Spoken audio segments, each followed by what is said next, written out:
Hello everyone, this is Mariter with Scrap Dog Media. Today we have a shocking story about Mark, a man from Idaho whose vacation in Angeles City, Philippines took a terrifying turn.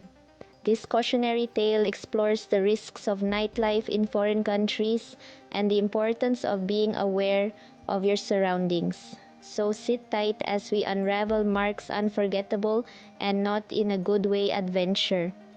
But first, before we get started, I have a favor to ask.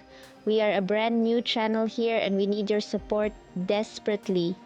Please reach over now and just click that subscribe button. Your subscription will help us grow and will help us bring you more exciting content to come. Thank you. Your subscription truly means the world to us here at Scrap Dog Media. Mark was looking for an escape from the mundane life in Idaho. So he booked a trip to the Philippines, excited to soak up the sun, indulge in local culture, and experience the nightlife. Mark had watched all the YouTube videos and saw that Angeles City was the place to be for what he had in mind. Upon arriving in Angeles City, he was immediately drawn to its vibrant energy and bustling streets filled with bars, restaurants, and beautiful faces. One night, Mark decided to visit a popular bar known for its lively atmosphere and, well, the company of bar girls. The music pulsed and the neon lights flickered, creating an intoxicating ambience. That's when he met Mary Ann, a captivating woman with a bright smile and charming demeanor. But Mary Ann had a surprise. She was actually a ladyboy. But Mark was okay with this because that was the main reason he chose to visit the Philippines. Mark had dreams of a ladyboy fantasy for a long time and he thought now at age 34 it was time to live it out. Mary Ann and Mark hit it off immediately. They laughed, shared stories, and Mark, feeling adventurous, decided to invite her back to his hotel room after a few drinks. The night took a passionate turn, filled with laughter and intimacy. Mark and Mary Ann had many pleasurable moments together.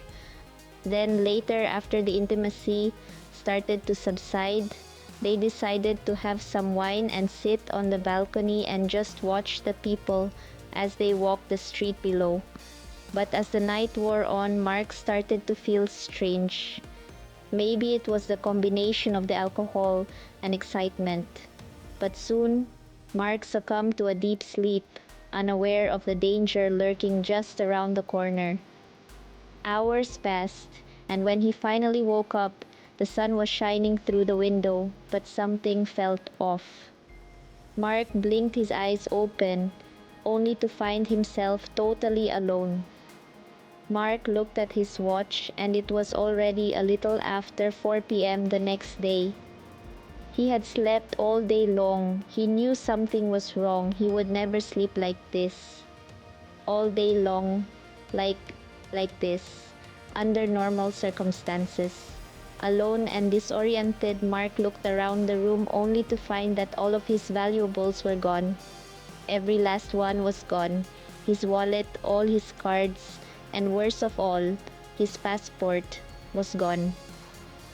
Mark stumbled out of the hotel, realizing he was in a terrible situation and he had no idea what to do. The reality of his situation began to sink in. He had no money, no identification, and even worse, no way to get back to the USA without a passport. Mark faced an uphill battle. He approached locals, trying to explain his situation, but there really was nothing that anyone could do. There were a few foreign guys like himself that did buy him something to eat and a beer, but he knew that was all they could help him with. Plus, he didn't want to ask for more because he was a very prideful person. He didn't want to seem like a beggar on the street. In America, he was a successful businessman and had always been able to take care of himself. And to have to ask other foreigners to help him just seems to kick him to the lowest point he had ever faced in his life. So with no money for a taxi or food, he felt the weight of desperation pressing down on him. He knew he had to act fast before it got dark. After what felt like hours, he finally found a small internet cafe. Using the last of his strength and a few pesos that a man in the bar had gave him, he got on a computer and contacted his family back in Idaho. He explained everything, how he had been robbed, what he thought had happened, that he thought that Mary Ann had put something into his wine to knock him out, and that he desperately needed help. Mark's family quickly sprang into action. They wired him money to help him get back on his feet, but it wouldn't be easy. Mark was finally able to get a cab and off to Manila he went. With newfound hope, Mark made his way to the US Embassy, a long journey filled with uncertainty all the way to Manila. During his cab ride, his mind raced with terrifying thoughts. What would he tell them at the embassy, he thought? How would he ever explain something like this? Finally, he agreed in his mind. Just tell the truth. Just be honest and tell them I got drunk in Angeles City and the bar girl stole everything I had. He thought to himself, at least if I tell the truth, I would not be acting as if I am lying, and maybe they will see the truth in my eyes and have some compassion for me. But if I go there and lie, I may end up stuck in the Philippines with absolutely nothing and no idea what to do after that. At the embassy, he faced more hurdles.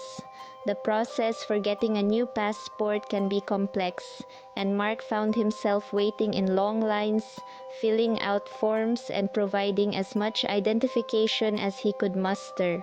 With the money his family wired, he managed to pay for the fees, but it felt like a never-ending cycle of frustration. Mark didn't have any problem with those fears he had in the cab. Nothing about that was ever even asked. He only had to tell them that his passport had been lost, and no one pressured him for any more information than that. And this was a huge relief for Mark. Finally, after what felt like an eternity, Mark received his temporary passport. With a heavy heart, he boarded a flight back home, reflecting on his harrowing experience. The thrill of adventure had quickly turned into a nightmare, and he was left with a newfound weariness. Mark's story is a powerful reminder to always stay aware and cautious. While the allure of nightlife can be tempting, it's essential to prioritize your safety above all else. If you're planning to travel, take precautions, stay alert, and remember not every smile is genuine. Sometimes your pleasure can lead to a nightmare you never imagined in a million years would or even could happen. But when you least expect it, it can. Guys, you must always protect yourself.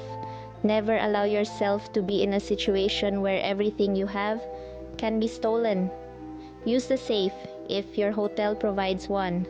If not, then at least find a way to hide your valuables, and do not carry everything that's important to you on your body. This is just asking for trouble. Think about security always. You may want to party, and that is okay, but party safe knowing you'll still have your money and valuables in the morning after it is all over with. I can't stress it enough, always protect your assets. Thanks for joining us today on this roller coaster journey with Mark. If you found value in this story, don't forget to like, share, and subscribe to Scrap Dog Media for more compelling tales. If you have a similar story or a story of being scammed in the Philippines, please email your story to us. For our segment on Scammed in the Philippines, we will make a video about it and post it as soon as possible. Email your story to roadwarrior_1973@yahoo.com. Until next time, travel safely and always be prepared. Now please remember to click that subscribe button. Your subscription truly helps us. Thanks again, and God bless you all.